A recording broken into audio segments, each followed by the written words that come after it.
तो कैसे हैं मेरे सारे भाई। वेलकम आप सभी का एग्री लोग यूट्यूब चैनल पे। अगर आपने भी जेड 2025 का एग्ज़ाम दिया है और अब एडमिशन लेना चाहते हैं बीएससी ऑनर्स एग्रीकल्चर में, ठीक है, और जिन भाइयों ने एग्ज़ाम नहीं भी दिया और वो एग्रीकल्चर कोर्स को परस्यू करना चाहते हैं तो उनके लिए वीडियो होने वाली है, क्योंकि जिस चीज़ में आप 4 साल देने जा रहे हो उसके लिए आपको पहले से उसके कोर्स के बारे में पता भी होना चाहिए कि अगर हम इस चीज़ में 4 साल देंगे तो जितना हमने टाइम दिया है क्या उतना हम उससे कुछ प्रोडक्टिव कर भी पाएंगे। यानी कि 4 साल कहीं ख़राब ना हो जाए, कहीं 4 साल बस ऐसा हो गया कि डिग्री मिल गई लेकिन डिग्री की कोई वैल्यू ही नहीं है, तो 4 साल आपकी पैसे भी बर्बाद और समय भी बर्बाद। तो आज की इस वीडियो में बात करने वाले हैं कि बीएससी एग्रीकल्चर करने के बाद आपको क्या जॉब अपॉर्चुनिटीज मिलने वाली हैं, क्या गवर्नमेंट जॉब मिलने वाली हैं और क्या प्राइवेट जॉब मिलने वाली हैं, सैलरी क्या रहेगी और करियर कैसा है, क्या करियर गोल्डन करियर रहेगा या फिर करियर रहेगा ही नहीं, या फ्यूचर कैसा है, कैसी आपको जॉब मिलती है, कितनी आपको कम से कम सैलरी मिलती है। तो आज की इस वीडियो में अपन बीएससी ऑनर्स एग्रीकल्चर के बारे में सब कुछ बात करने वाले हैं डिटेल से।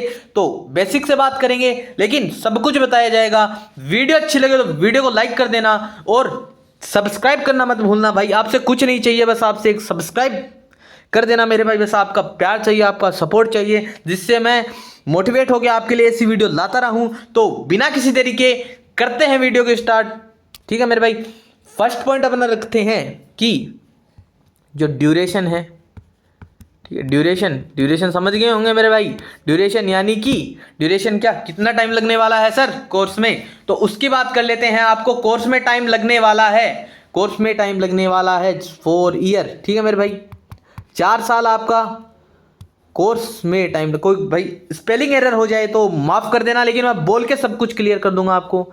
4 ईयर आपका कोर्स लगने वाला है, जिसमें आपके 8 सेमेस्टर रहने वाले हैं, ठीक है, 8 सेमेस्टर रहने वाले हैं। 8 सेमेस्टर में क्या होगा, 6 सेमेस्टर में आपकी एग्ज़ाम लगेगी, ठीक है, और प्लस में प्रैक्टिकल चलेंगे, ठीक है, प्लस में प्रैक्टिकल चलेंगे। लास्ट के 2 सब्जेक्ट कहाँ गए सर, जो लास्ट के 2 सेमेस्टर हैं वो कहाँ गए, तो उसमें आपको ओनली प्रैक्टिकल करवाया जाएगा। यानी कि फोर्थ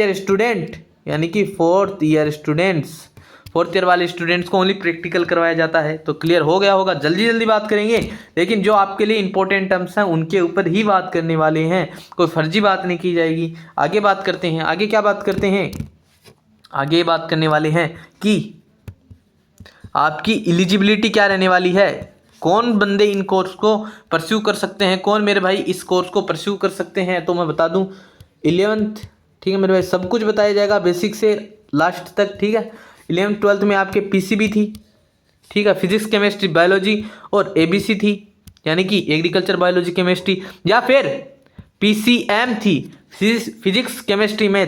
तो आप बीएससी ऑनर्स एग्रीकल्चर कोर्स को कर सकते हैं, ठीक है, ये आपकी एलिजिबिलिटी रहने वाली है। आगे बात करते हैं, आगे क्या बात करते हैं कि सर एडमिशन कैसे मिलता है, इसके अंदर एडमिशन कैसे मिलता है उसके ऊपर बात कर लेते हैं। आपकी क्या लगती है, एंट्रेंस एग्जाम लगती है भाई, सब कुछ बताया जाएगा लास्ट तक। तो वीडियो को अंत तक जरूर देखना और चैनल को सब्सक्राइब कर देना, ठीक है। टेलीग्राम अपना एग्रीलॉग से है और इंस्टा पे भी आप मुझे डायरेक्ट मैसेज कर सकते हो, मैं हर कमेंट का रिप्लाई भी देता हूं। तो हर कमेंट, कोई भी डाउट हो तो कमेंट बता देना, ठीक है। एंट्रेंस एग्जाम की बात करते हैं। एंट्रेंस एग्जाम में आपको लगता है, एक तो लगता है ऑल इंडिया लेवल पे, ऑल इंडिया में कैसे मिलता है सर बीएससी ऑनर्स एग्रीकल्चर में एडमिशन, तो एग्जाम कौन करवाती है, सीयूईटी, यानी कि मतलब सीयूईटी अपना सीयूईटी की एग्ज़ाम एनटीए करवाता है, लेकिन अपन सीयूईटी की एग्ज़ाम देते हैं उसके थ्रू आईसीएआर से जो एफिलेटेड कॉलेज हैं उनके अंदर अपन को एडमिशन मिलता है, ठीक है मेरे भाई, ठीक है। उसके बाद में जो स्टेट लेवल पे होते हैं, जैसे कि राजस्थान के अंदर जेट हो गया, ठीक है, एमपी के अंदर एमपी P8 हो गया, ठीक है मेरे भाई, एमपी P8 हो गया, ठीक है, और यूपी के अंदर यूपी गेट, ऐसे एग्जाम होती हैं, ठीक है। इसके थ्रू आप एडमिशन ले सकते हो। बोला था बेसिक से बताऊंगा तो सब कुछ बता दूंगा, ठीक है मेरे भाई। आगे बात करते हैं, आगे क्या बात करते हैं, आगे बात कर लेते हैं कि इनके अंदर आपको जो सब्जेक्ट्स हैं वो कौन कौन से पढ़ने रहेंगे, ठीक है मेरे भाई। आगे जो सब्जेक्ट हैं वो कौन कौन से पढ़ने रहेंगे तो उनके ऊपर बात कर लें। सब्जेक्ट आप रहने वाला है, सब कुछ बताया जाएगा, तो सब कुछ बताया जाएगा। एग्रोनॉमी के अंदर आपको फंडामेंटल ऑफ एग्रोनॉमी या फिर kharif crops, rabi crops, rainfed agriculture, organic farming, ठीक है, ये सारे आपको पढ़ने रहते हैं। उसके बाद में हॉर्टिकल्चर, ठीक है, समझ लेना भाई, मैं बोल के सब कुछ बता दूंगा। हॉर्टिकल्चर में भी अभी फंडामेंटल ऑफ हॉर्टिकल्चर, लैंडस्केप, ये सारे चलते रहते हैं। और एनिमल हस्बेंड्री, ठीक है, एनिमल हस्बेंड्री का थोड़ा कम चलता है, लेकिन चलता है तो मैं बताऊंगा, ठीक है, एनिमल हस्बेंड्री होती है। उसके बाद में आपकी एग्री इकोनॉमिक्स समझिए, अर्थशास्त्र, एग्री इकोनॉमिक्स, ठीक है मेरे भाई, एग्री इकोनॉमिक्स, ठीक है। उसके बाद में कौन सा चलता है सर? उसके बाद में आपसे चलती है स्टैटिक्स, यानी कि सांख्यिकी, ठीक है, उसके बाद में आपकी स्टैटिक्स चलती है। उसके बाद में सर, उसके बाद में आपकी आती है पैथोलॉजी, ठीक है, अलग से सिलेबस बता दिया है वैसे तो मैंने, लेकिन मैं आपको बता दूं एक बार इसमें। उसके बाद में आपकी चलती है एंटमोलॉजी, ठीक है, एंटमोलॉजी। उसके बाद में सर, उसके बाद में आपका एक्सटेंशन, एग्रीकल्चर एक्सटेंशन चलता है। एक्सटेंशन क्या होता है? एक्सटेंशन ये होता है, एक्सटेंशन यानी कि कोई अपने यूनिवर्सिटी के अंदर अपने कोई ऐसी चीज़ डेवलप की जो किसानों के लिए बेनिफिट है, जो किसानों को सहायता प्रदान कर सकती है, तो उसका क्या करेंगे, उसका हम प्रसार करेंगे, उसको बोलते हैं एग्रीकल्चर एक्सटेंशन। और इसके अंदर आपका इंजीनियरिंग की भी स्टडी करते हैं, जैसे कि एनर्जी के सोर्सेज ऐसे, ठीक है, कि एनर्जी के सोर्सेज ऐसे होंगे तो होगे सब कुछ। उसके बाद में आपकी मैथ भी पढ़नी रहती है आपको, और जेनेटिक्स एंड प्लांट ब्रीडिंग, ठीक है, समझ लेना भाई। तो इतने आपके सिलेबस रहने वाले हैं, और सिलेबस वैसे मैंने बता दिया है पहले भी, ठीक है। तो अप्रोक्स आपको 60 प्लस सब्जेक्ट्स प्रैक्टिकल, ठीक है, 60 इतने सारे आपको पढ़ने पड़ते हैं, ठीक है, तब जाके आपकी डिग्री कंप्लीट होती है, तब जाके आपको जॉब मिल पाती है, ठीक है मेरे भाई, ठीक है। उसके बाद बात कर लेते हैं, उसके बाद हम क्या बात कर लेते हैं, उसके बाद बात कर लेते हैं कि इसके अंदर आपकी जॉब अपॉर्चुनिटी क्या है, डिग्री की वैल्यू है कि नहीं है, तो जॉब्स की बात करेंगे अब, ठीक है, जो आपके लिए मेन मुद्दा रहने वाला है मेरे भाई, मेन मुद्दा यही है इस टाइम पर, क्योंकि जॉब है तो सब कुछ है। जैसे कि इसके अंदर आपको गवर्नमेंट जॉब मिलने वाली है, ठीक है, प्राइवेट जॉब मिलने वाली हैं, और हायर स्टडी करना चाहते हो, हायर स्टडी करनी भी चाहिए वैसे तो, ठीक है, जिनकी फाइनेंशियल कंडीशन अच्छी हो तो उनको करनी भी चाहिए, और आपको बेहतर अपॉर्चुनिटी मिल पाए गवर्नमेंट जॉब में। लाइक AA होगा, एग्रीकल्चर, ठीक है, ऑफिसर हो गया, ठीक है, AA हो गया, और AFO हो गया, एग्रीकल्चर फील्ड ऑफिसर हो गया, ठीक है, FSO हो गया। तो ऐसी यानी कि फूड सेफ्टी ऑफिसर अपने आप में एक अलग लेवल की पोस्टें हैं, ठीक है, और भी बहुत सारी जॉब रहने वाली हैं, ठीक है। प्राइवेट सेक्टर में क्या मिलेगा सर? प्राइवेट सेक्टर में सेल्फ कर सकते हो, कोई अपना कुछ पहले से ही आपको सब कुछ मैनेज करना पड़ता है, लेकिन आप सेल्फ भी अपना कर सकते हो और बहुत अच्छा कर सकते हो। प्राइवेट में क्या करता है? प्राइवेट में आपकी स्किल्स मैटर करती हैं मेरे भाई, प्राइवेट में आपकी स्किल्स मैटर करती हैं। जितनी आपके पास अच्छी स्किल होंगी, जितना अच्छा आपके पास नॉलेज होगा मेरे भाई, ठीक है, उसके बेसिस पर आपको कंपनियां हायर करेंगी, कंपनियां आएंगी, आपका प्लेसमेंट लेंगी, और जितना आपके अंदर दम है उसके हिसाब से आपको, यानी कि 16 लाख, किसी को 10 लाख, किसी को 5 लाख, किसी को 4 लाख, स्किल के हिसाब से कितना आपके पास नॉलेज है उसके बेस पे आपका प्लेसमेंट लगता है। उसके बाद में बात कर लेते हैं हायर स्टडी की, हायर स्टडी यानी कि MSc, ठीक है। अगर आप MSc यानी कि आपको JRF के थ्रू आपका एडमिशन हुआ, ठीक है, तो आपको पर मंथ कितने रुपए मिलने वाले हैं मेरे भाई? आपको पर मंथ मिलने वाले हैं, पर मंथ आपको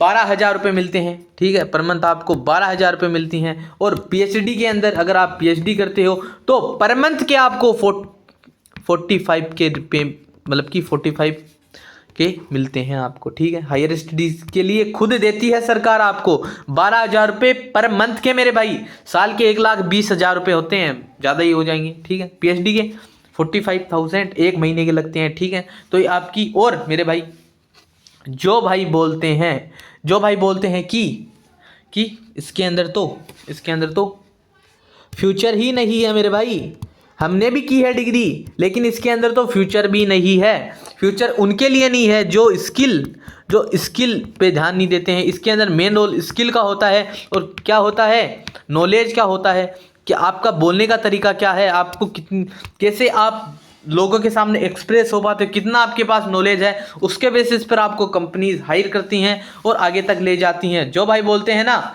जो भाई बोलते हैं कि इसके अंदर स्कोप नहीं है, तो वो होते हैं जो अपने स्किल पे काम किया नहीं, ऐसे ही डिग्री करके बैठ गए। उनके लिए है कि उनके पास कोई जॉब नहीं है, वरना आपको 50K तो कम से कम कहीं पे भी मिल सकते हैं पैसे, ठीक है, प्राइवेट सेक्टर में भी। और गवर्नमेंट सेक्टर में जाते हो तो मैंने आपको जॉब्स बता दी, बहुत सारी जॉब्स हैं जिनमें आप जा सकते हो।